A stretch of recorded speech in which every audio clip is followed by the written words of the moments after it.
Bienvenidos, soy Tino Palomino, esto es Entrevistas con Tino.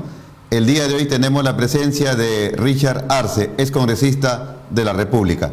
Señores, el señor Pedro Castillo había manifestado que el señor Vladimir Cerrón ni de portero iba a estar en el Ejecutivo. Sin embargo, el día de hoy, tal parece que esa afirmación del señor Pedro Castillo se ha diluido. El señor Vladimir Cerrón prácticamente ha impuesto o está imponiendo al señor Roger Nájar como el próximo presidente del Consejo de Ministros, es decir, como el premier. ¿Y quién es Roger Nájar? Es un político de la localidad de Ucayali, tiene estudios inconclusos en economía, ha sido congresista de la República de 2011 al 2016, pero no tiene capacidad de gestión, no tiene experiencia en el manejo de la cosa pública, pero sí es político. Tal parece que lo que quiere el señor Vladimir Cerrón es una persona que esté al costado del señor Castillo para que no se le revele y tenerlo ahí a pie puntillas cumpliendo las órdenes que el señor Vladimir Cerrón. Y por el otro lado tenemos a la señora Verónica Mendoza, que no lo quiere ver al señor Vladimir Cerrón y que le exige al señor Castillo que cumpla con su promesa, es decir, de no tener a Vladimir Cerrón en el Ejecutivo o detrás del señor Pedro Castillo. Tal parece que no se nos vienen tiempos fáciles, sino más bien tiempos difíciles. Señor Richard Arce, bienvenido al programa.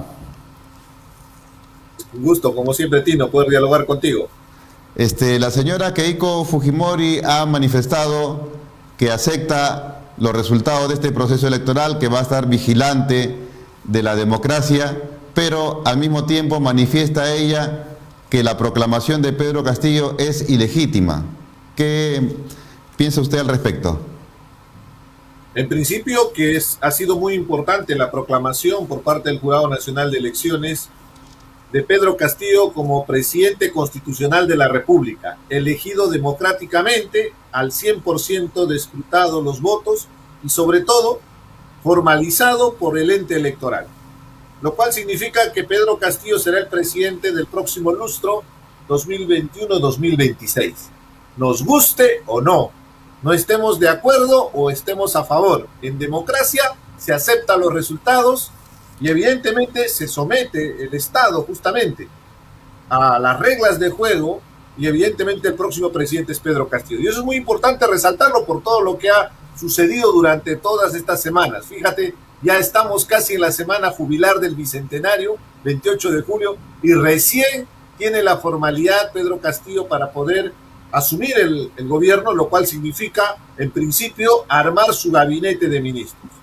El tema es que nos ha dejado muy poco tiempo para poder justamente cuestionar lo que tú estás expresando y que me causa a mí profunda indignación, en el sentido que Pedro Castillo había manifestado que Vladimir Cerrón no iba a tener injerencia durante su gobierno. Pero hemos sido testigos la semana pasada, entre gallos y medianoche, y sobre todo con un ocultismo bastante sospechoso, una reunión con Vladimir Cerrón. ¿Por qué tanto miedo a saber que se van a reunir? ¿Por ese compromiso o que realmente tienen un acuerdo político para que Vladimir Cerrón sea el hombre, orquesta en el futuro gobierno de Pedro Castillo? Y esto se deduce porque simplemente después de esa reunión, cualquier posibilidad que veíamos de que logre consensos con algunas otras fuerzas se han caído. En este momento es el ala dura de Perú Libre los que probablemente asuman el premierato y la cartera de ministros, con lo cual deja un margen muy estrecho de maniobrabilidad y pone en riesgo su propia gobernabilidad. Ese sería el tema central de esto, porque Pedro Castillo tiene que entender que ya no va a gobernar para los que han votado por él, y menos por Perú Libre. Él va a ser presidente de los más de 30 millones de peruanos. En consecuencia, tiene que buscar consensos. Sí, pues porque pensamos que el señor Pedro Castillo, que ya ha sido proclamado como presidente de nuestro país, él tiene que ver que no va a ser el presidente del partido político Perú Libre ni del partido político Juntos por el Perú. Él es el presidente de todos los peruanos, Por lo tanto, sus actos tienen que estar orientados a gobernar y buscando el bienestar general de la población y no el bienestar general de tal o cual grupo, sino tiene que preocuparse por todos los peruanos, como él siempre lo manifestó. Definitivamente. Y frente a esta coyuntura y esta situación, lo que nos queda a nosotros como alternativa es estar vigilantes y atentos, porque definitivamente el escenario es bastante complejo. Muchas de las promesas que ha hecho durante campaña requiere del aval o la aprobación del Congreso de la República. Pero sumando sus 37 congresistas más los 5 congresistas de Juntos por el Perú, estamos hablando de 42 congresistas. No llega ni siquiera a la mayoría simple que requiere en el Congreso para hacer aprobar leyes, que es de 65 congresistas. En consecuencia, objetivamente, si no quiere tener mayores problemas en el inicio de su gestión, tiene que tender puentes con los grupos de oposición, con los otros partidos políticos. Y creo que el centro podría ser un espectro bien interesante. Pero para eso tiene que mandar mensajes claros y sobre todo de responsabilidad. Hay una crisis latente con la pandemia y la crisis económica. En consecuencia, se tiene que orientar una propuesta de gobierno que aborde esos problemas. Ahora, si él quiere agudizar las contradicciones, como es una tesis que está muy establecida justamente en grupos de extrema izquierda, esa agudización de contradicciones puede jugarle una mala pasada. Recordemos bien lo que le pasó a Pedro Pablo Kuczynski. Él supuso que indultando a Alberto Fujimori iba a tener el aval del fujimorismo. Al contrario, se le vino el fujimorismo con todo y terminó vacándolo en su gestión. Entonces, con responsabilidad, este Congreso, al tener mayoría, si Pedro Castillo no muestra esos gestos democráticos y sobre todo de tender puentes y diálogo para concertar, lo que va a hacer es va a fortalecer al otro lado la oposición. Y al fortalecer esa oposición pueden llegar estos sectores que conspiran, que ya nos han mostrado que son capaces de defenestrar a un presidente de la República. Y argumentos les sobrarían si es que se radicaliza y sigue la onda del ideario de Vladimir Cerrón, que tiene una serie de propuestas que son inconstitucionales. En la campaña, o ya pasando la campaña, el señor Pedro Castillo le ofreció al señor Julio Velarde permanecer en la presidencia del BCR. Sabemos pues que en el directorio del BCR está compuesto por 7 integrantes. 4 son propuestos por el Ejecutivo para ser ratificados por el Congreso y 3 son nombrados por el Congreso. Entre ellos está pues el presidente, ¿no?, que es del Ejecutivo. Pero Julio Velarde quiere que aparte de él, los otros 3 que propone pues el Ejecutivo sean de su total y absoluta confianza de él. ¿Cree usted que el señor Pedro Castillo ceda a lo que está prácticamente exigiendo el señor Julio Velarde? En principio, a mí me sorprendió su manifestación en una plaza pública invitando a Julio Velarde que continúe, en vista que él ya se había manifestado que había llegado el momento en que le toque ingresar a sus cuarteles de invierno, porque ya estuvo muchos años en el BCR. Yo entendí que fue un mensaje más que para el señor Velarde, era para la tribuna y sobre todo para los sectores empresariales de inversión, para permitir dar un mensaje de solvencia. Y yo entiendo que ha sido en la misma lógica de lo que ha venido desarrollando Pedro Franque en las diferentes reuniones que ha tenido con sectores empresariales, en algunas embajadas, donde justamente ha empezado a generar confianza. En política, Tino, justamente la capacidad que tenga el político de interactuar, de interlocución con esos sectores y armar diálogo, va a garantizarle la confianza que requiere para desenvolverse en el futuro gobierno. Entonces yo entendí que ese era un mensaje, y el mensaje subliminal era decir, vamos a ser muy respetuosos de algunos estamentos que nos han garantizado, mal que bien, a pesar que somos de izquierda y somos críticos, de que ha habido sectores donde el Perú se ha desarrollado. A nivel de indicadores macroeconómicos, sería obtuso no reconocer que durante estos años se ha mantenido un buen estándar, un buen reconocimiento, al nivel que tenemos en reservas internacionales netas sobre los 70.000 millones de dólares, tenemos una muy buena calificación en el riesgo país. Nuestros bonos son colocados a nivel internacional de manera bastante práctica con unas tasas de interés que son bastante beneficiosas para el país, y esto nos genera cierta estabilidad para las inversiones.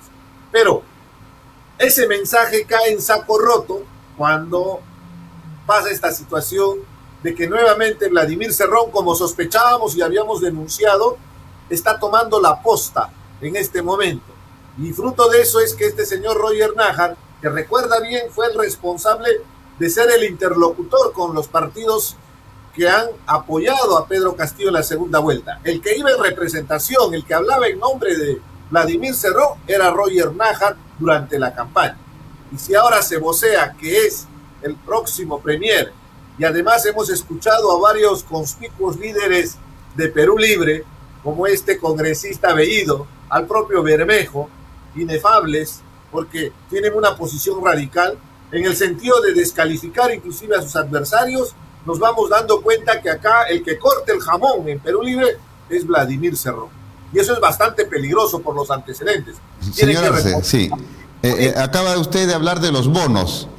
Hemos tenido y tenemos una terrible crisis sanitaria, una crisis económica, 7 millones de desempleados, la recaudación tributaria ha caído a nivel de los gobiernos local, regional, central, y en el periodo que va del 2022 al 2026 vamos a tener que pagar obligaciones por los bonos, que suman más o menos como 29.000 millones de soles. ¿Tenemos caja para asumir esa obligación? Es una situación muy compleja, no hay caja. Lo que yo tengo entendido es que el Fondo de Estabilización Fiscal, que es un fondo, el famoso chanchito fiscal, que el dinero que nosotros reservábamos para poder atender contingencias como por ejemplo el fenómeno del niño costero o circunstancias que siempre suceden por cosas del destino. Lo que no habíamos medido era la pandemia. La pandemia es un suceso mundial histórico. Y evidentemente lo que ha afectado no solamente al Perú, a todos los países. Y es justamente en la caja fiscal donde hay el forado porque se ha tenido que comprar las vacunas. Tino, cada vacuna tiene un valor en promedio creo que de 10, 15 dólares. Multiplica por las millones de vacunas. ¿Cuánto dinero hay de por medio ahí en el monto de inversión para comprar? Y ojo, y eso creo que estoy siendo muy mezquino en el monto porque creo que es monto mucho más alto el costo de cada vacuna. Entonces, objetivamente, con responsabilidad, si el Fondo de Estabilización Fiscal ha sido utilizado para atender la pandemia y no se tiene dinero, evidentemente lo que se va a tener es que no se va a contar con el efectivo para poder desarrollar. Entonces, ¿qué necesitamos? Financiamiento. ¿Y cuál es la fuente de financiamiento? Colocación de bonos, deuda externas, de repente en su momento, o sea, un préstamo con una tasa de interés. Por eso es importante el riesgo país, por eso es importante la calificación que se tiene en el Perú respecto comparativamente con otros países, lo que nos califica Moody's, Standard & Poor's. Esa calificación no tiene que caer, y con un riesgo político generalmente esa calificación cae. ¿Y cuál es el efecto contrario? Que si cae la calificación inmediatamente sube la tasa de interés. Y eso tiene un efecto rebote en toda nuestra economía. Y cierro con esto esta partecita, si me permites, porque en el Fondo de Estabilización Fiscal también había un fondo para poder contener la subida del costo del petróleo, por los vaivenes que tiene la variación del precio del petróleo.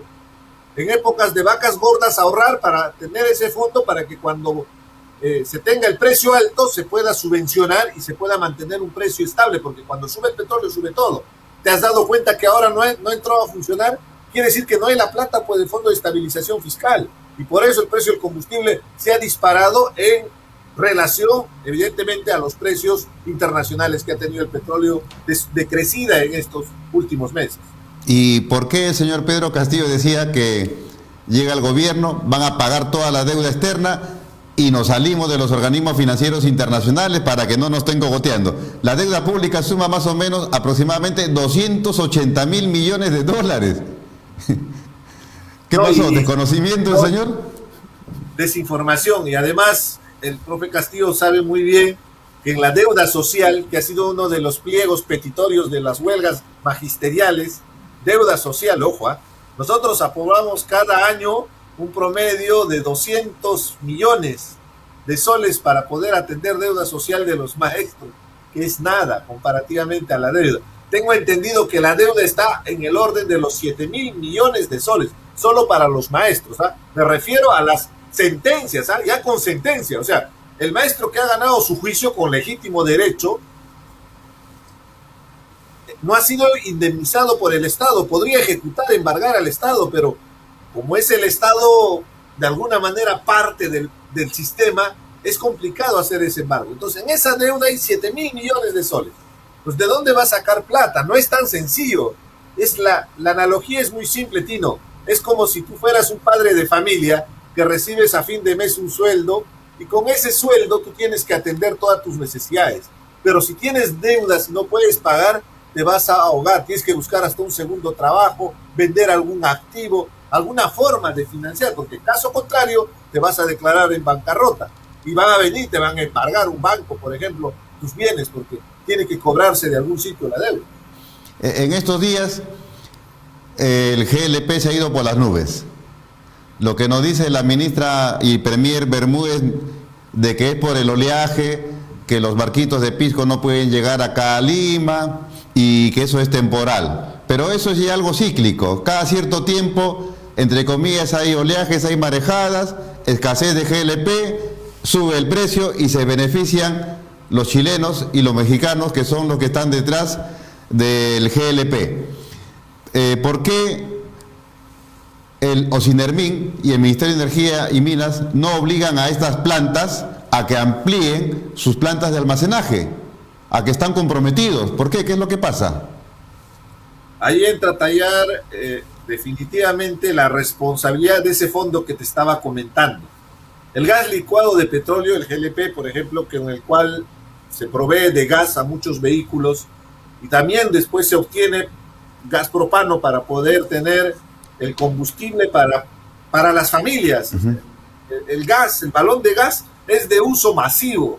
Todas las familias, pobre, rica, tienen una pequeña cocina y usa balón de gas. Por ende, ese gas es un producto de primera necesidad y se entiende que su precio más bien debería ser de acceso a todos los peruanos. En otros países es subvencionado, por eso en Bolivia y en Juliaca, en Puno, también puedes encontrar un balón de gas a 20, 24 soles, ¿ah? Porque entra por contrabando, porque en Bolivia subvencionan el gas. En el Perú lo que debió haber hecho, y eso es lo que causa preocupación, pero escapa también a la buena voluntad, es este fondo de estabilización, pues, para los costos de los combustibles, que debió haberse aplicado ahora para que no se dispare tanto. Hay lugares donde se está pagándose en este momento 60 soles el balón de gas. Es un escándalo, porque un balón de gas ni siquiera alcanza para el mes. O sea, al mes compran balón y medio, más o menos, en promedio, porque es lo que se consume en casa, y te lo puedo afirmar porque ahora estamos todos en casa y estamos viendo cómo se hace el consumo. Consecuencia, con responsabilidad. En esta situación y en este contexto, doctor Pedro Castillo, usted lo que requiere es medidas que generen confianza, medidas con responsabilidad. Soy hombre de izquierda al igual que usted. Añoro con una nueva constitución. Quisiéramos hacer la revolución en el país, pero seamos responsables. De manera objetiva, prioricemos. La analogía que le voy a hacer, por ejemplo, es como si tuviéramos a un familiar grave en la casa y nosotros estamos preocupados en pintar la casa, en arreglar un mueble, y nos estamos olvidando de atender a ese familiar que está necesitando una emergencia. Eso es lo que sucede cuando se habla, por ejemplo, de una nueva constitución u otras medidas que son importantes, pero que no son prioritarias. Lo prioritario ahorita es el tema económico y la pandemia. Tiene que continuar la vacunación. Mal que bien se está encaminando y está siendo un éxito. El fin de semana he sido vacunado, Tino. No sabes la gran emoción porque los cuarentones ya estamos siendo vacunados. Entonces, eso tiene que continuar porque es la única forma de llegar a manejar la pandemia. Si caso contrario, si se hace una modificación, vamos a tener un problema bastante serio. La inmunidad de rebaño se va a lograr si es que hacemos una vacunación masiva de la población. Además, frente a estas variantes que están originando y una probable tercera ola, se requiere continuidad. A mí me da mucho miedo cuando escucho a alguien que tienen que consultarle a Vladimir Cerrón. O sea, si hemos tenido a Vladimir Montesinos en los 90, ahora vamos a tener que consultar al doctor Vladimir Cerrón. ¿Doctor en qué? En corrupción, porque ese tipo está sentenciado. Tenemos que ser confrontacionales. Si no decimos eso, somos cómplices. Por ser simpatizantes de izquierda no nos vamos a quedar callados frente a las tropelías que ha cometido Vladimir Cerrón en un gobierno regional. Imagínate en el Ejecutivo, es de terror. Señor Arce, usted ha manifestado que hay que ser hidalgos en reconocer que la economía desde el punto de vista macroeconómico ha tenido buenos resultados, pero también hay que reconocer que los organismos reguladores no han estado a la altura de las circunstancias. En plena pandemia hemos sido testigos de los intereses leoninos que han aplicado los bancos. La Superintendencia de Banca y Seguro no ha hecho absolutamente nada. Respecto de los medicamentos, se incrementaron tremendamente, de manera abusiva. Incluso las clínicas, para atender a los pacientes por COVID, cobraban unas sumas astronómicas. Y los organismos reguladores, ni pío. ¿Qué hay que hacer con estos organismos reguladores para que funcionen? Ahí sí funciona la revolución que tanto habla Pedro Castillo. Si quiere hacer la revolución, fortalezcan esos organismos reguladores. Legislen para que tengan las armas, las herramientas constitucionales, legales que puedan accionar y permitan garantizar que haya un verdadero mercado, un equilibrio entre la oferta y la demanda, que no haya estas imperfecciones que se generan en el mercado como son los monopolios, el abuso de posición de dominio, esta concertación de precios que están acostumbrados muchas empresas, o el aprovechamiento con la especulación, lo que tú acabas de expresar, que inclusive llega al extremo delincuencial de haber traficado con cama sucia. El día de hoy saludamos a la Fiscalía que les haya caído a esos funcionarios del Hospital Almenara involucrados en un escándalo de proporciones. ¡Qué indolencia! ¡Qué falta de humanidad esa gente de traficar con la vida de los seres humanos! O sea, vender una cama UCI en desmedro de toda la gente que está en la desesperación, sabiendo que no hay aprovecharse, realmente deplorable, y que les caiga todo el peso de la ley. Para mí, en lo personal, deberían tener cadena perpetua porque se están jugando con la vida. Gente que le está haciendo mucho daño al país. Y eso tiene que entender Pedro Castillo. O sea, él tiene la responsabilidad, tiene en sus manos el futuro del Perú. Y sí podemos hacer la revolución, por ejemplo, en un camino muy interesante, lo que tú acabas de expresar, fortalecer drásticamente los organismos reguladores para garantizar que haya un equilibrio real en el mercado, que haya la posibilidad de garantizar que se defienda al consumidor y se defienda los intereses del Estado, por supuesto, en el caso de Ocidermin, Ocitel y tantas entidades reguladoras que tienen la obligación de garantizarnos eso. Ya está acreditado hasta la saciedad que los mecanismos de control que tiene el gobierno prácticamente no funcionan.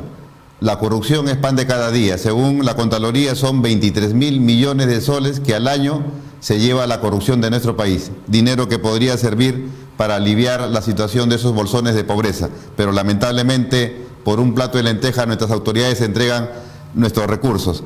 Perú Libre en la región Junín no ha sido la excepción. También ha caído pues en las garras de la corrupción. Tenemos ahí a los dinámicos del centro y como usted manifiesta, el señor Vladimir Cerrón tiene sentencia por corrupción. Y ahora Perú Libre está en el gobierno y detrás de eso vemos que está manejando los hilos el señor Vladimir Cerrón. Si en la región Junín han tenido sus dinámicos del centro, en el Ejecutivo, ¿qué irá a pasar? Serán los dinámicos del Perú, porque esas malas mañas pueden trasladarlo al Ejecutivo. Por eso el mensaje es claro al profesor Pedro Castillo. Usted tiene que decidir. Por último, el pueblo le pide que deslinde con Vladimir Cerrón. Creo que en esos términos nos va a entender nuestro presidente de la República. Usted mismo se ha llenado la boca hablando del pueblo, que usted obedece al pueblo. En este caso, le estamos poniendo en una dicotomía. O es Vladimir Cerrón o es el pueblo. Decida usted. Porque si usted avala a Vladimir Cerrón, por más que tenga cierto agradecimiento porque es a través de su partido que ha llegado al poder, ese señor tiene que responder primero a la justicia. No le ayuda en la lucha contra la corrupción, porque cuando él tienes al lado un corrupto, ¿con qué argumento tú vas a confrontar la corrupción? Está sentenciado por corrupción. Entonces, le hace flaco favor y le da el argumento ideal, crea la tormenta perfecta para que inclusive los golpistas, estos sectores de extrema derecha, se aprovechen y puedan conspirar y puedan pretender inclusive tumbarse un gobierno defenestrando al profesor Pedro Castillo. Esto no es novedad. En el último lustro hemos sido testigos cómo se tumbó el fujimorismo a Pedro Pablo Kuczynski, y también ahora este Congreso cómo se tumbó a Martín Vizcarra. Y evidentemente con argumentos y con pruebas inclusive que le pueden relacionar, pueden construir esa figura de la incapacidad moral permanente y automáticamente pueden defenestrar a un presidente de la República. Entonces, viendo eso, lo que tiene que ser inteligente y estratégico el presidente Pedro Castillo, deslinde con Vladimir Cerrón. Si no quiere escuchar, asuma sus consecuencias.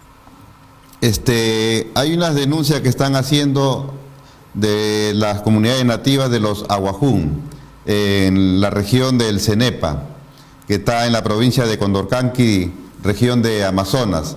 Resulta pues que se han trasladado los mineros ilegales, están explotando el oro, y para no estar en conflicto con las comunidades nativas, hablan con sus líderes, con sus dirigentes, establecen matrimonios, entre comillas, con las muchachas pues de las comunidades nativas.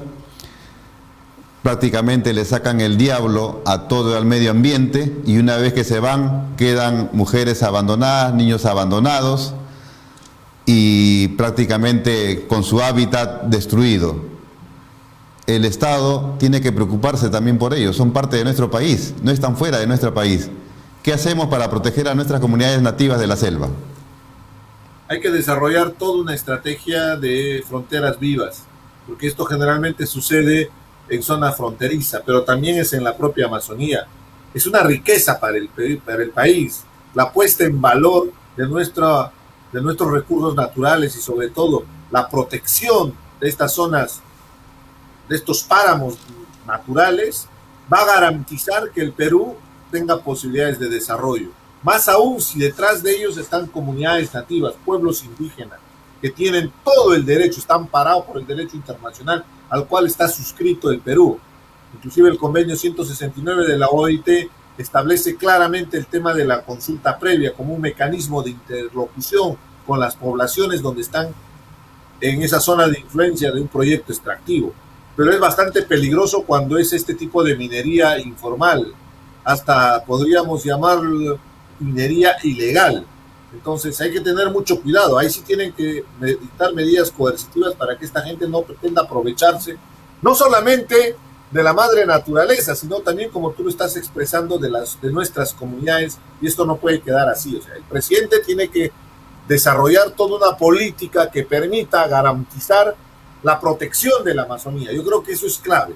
O sea, va más allá del tema de explotación. La Amazonía es el pulmón del mundo, es una riqueza en biodiversidad, una riqueza ictiológica realmente impresionante, su flora, su fauna, tiene de todo la Amazonía como para sentirnos orgullosos, y somos parte justamente de ese pulmón del mundo. Entonces, esos mecanismos que permitan, por ejemplo, generar ingresos a través de los servicios ambientales que nos da la naturaleza, con la participación de los sectores que están involucrados en el tema formal, yo creo que podría ser una muy buena fuente de ingreso y de proyectos para poder involucrar a esa población con guardaparques y una serie de estrategias que los ambientalistas conocemos muy bien.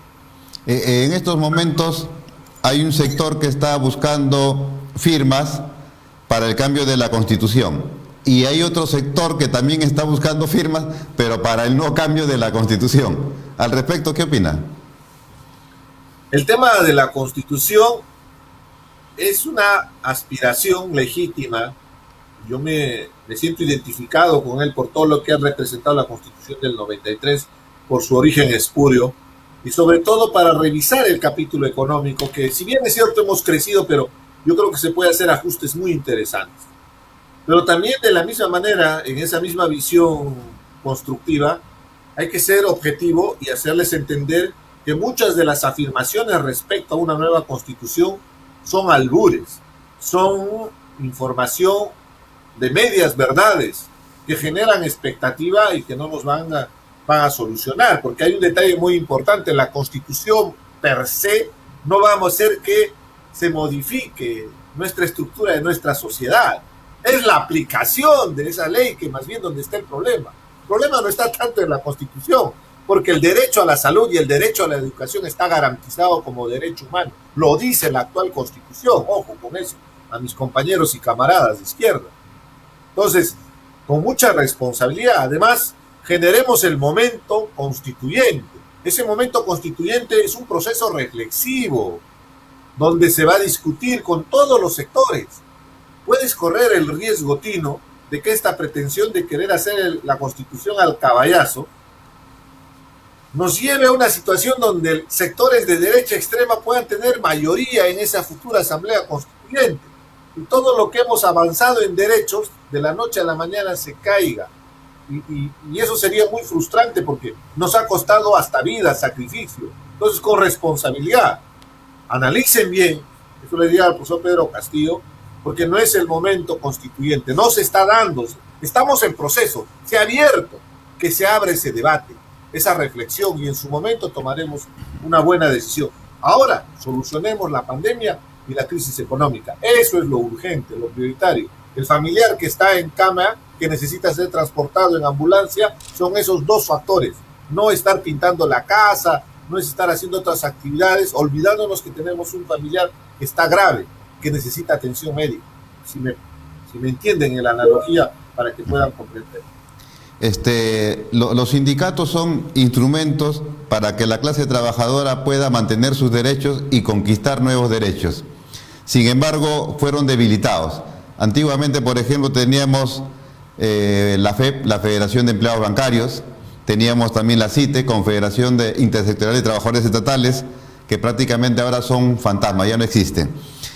Pedro Castillo es sindicalista. ¿Cree usted que en su gestión fortalecerá los sindicatos? Espero que sí, porque además el sindicalismo es muy importante para garantizar no solamente derechos laborales, sino para hacer ese contrapeso que garantice justamente el funcionamiento del sector empresarial. Porque la mano productiva, la fuerza de obra, la mano de obra, esa fuerza que genera riqueza, evidentemente requiere beneficios de parte de esa generación de riqueza. Entonces, es legítimo, derechos laborales, beneficios sociales.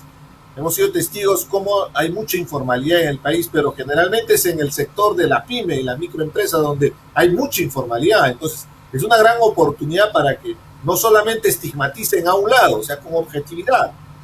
El tema laboral es mucho más complejo y el tema sindical nos garantiza justamente esa interlocución en este otro lado donde están las grandes empresas. Esperemos que Pedro Castillo, al ser dirigente sindical del SUTEP, de los maestros, lo primero que logre es unificar a todo el sector magisterial en un solo SUTEP, porque creo que esa es la gran tarea. El día de hoy están más divididos y más fraccionados, que lo único que generan es más bien frustración. Pero claro, ahí hay un tema con Patria Roja. Patria Roja eran los enemigos de Pedro Castillo. Esperemos que ahora puedan dialogar y entiendan también los de Patria Roja que ya terminó su tiempo, pues. Hay vientos nuevos. Pedro Castillo es presidente, por ejemplo. Esperemos que esa revolución que entre comillas se quiere dar en el país también se dé en el sector magisterial y que salga Patria Roja, que entre en otros sectores. Eso es democracia, además, dentro de los sindicatos. En esa misma línea, se eliminarán las service, se eliminarán las tercerizadoras que prácticamente explotan pues a los trabajadores de nuestro país. Definitivamente. Y si hay terciarización de los servicios, tiene que ser en los extremos de garantizar beneficios sociales, sueldos dignos. O sea, tampoco lo satanicemos, que todo es malo. Porque objetivamente, ¿por qué una empresa terciariza el servicio? Porque hay la especialización. En el mundo, la globalización de nuestra economía se ha ido especializándose. Entonces, inclusive, si podemos hacer otra analogía, podría ser como la maquila, ¿no? O sea, ¿por qué ahora ya no se produce todo en una fábrica? ¿Por qué se produce por partes? Porque de esa manera se optimiza la productividad. soy ingeniero industrial de formación, por eso es que entiendo muy bien ese hecho de la productividad, de cómo tú puedes generar mejores productos con una menor inversión para que obtengas una mayor rentabilidad. Entonces, siguiendo esa misma lógica, evidentemente, lo que se requiere es, con mucha inteligencia, que el gobierno promueva estos sectores y que pueda desarrollar estos sectores y evidentemente al final es el beneficio de todos los peruanos. Usted es un hombre de izquierda. ¿Por qué en los regímenes socialistas prácticamente la libertad de prensa no existe, es letra muerta, porque está solamente en manos de Estado, no permiten eso en manos del sector privado? Sin embargo, en los países como Perú, por ejemplo, tenemos medios de comunicación en el sector privado, en el sector estatal, y en el sector privado tenemos medios de comunicación de izquierda, de derecha. Más que regímenes socialistas, yo te diría que regímenes dictatoriales o hasta totalitarios. Estos regímenes totalitarios han sido característicos porque no han respetado la democracia, no han respetado los derechos civiles, no han respetado las libertades y en extremo más bien han reprimido cualquier manifestación de oposición. Ejemplos, cantidad en la historia de la humanidad, y estamos hablando en la historia moderna, o sea, en la historia actual, contemporánea del mundo.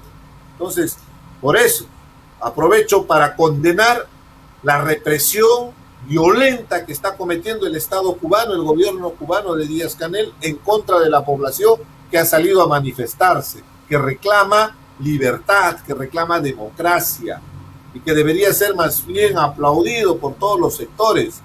Porque si bien es cierto, la Revolución Cubana ha inspirado a toda una generación, pero estamos hablando a la generación de los años 60, donde recién mis padres habían nacido, o sea, imagínate.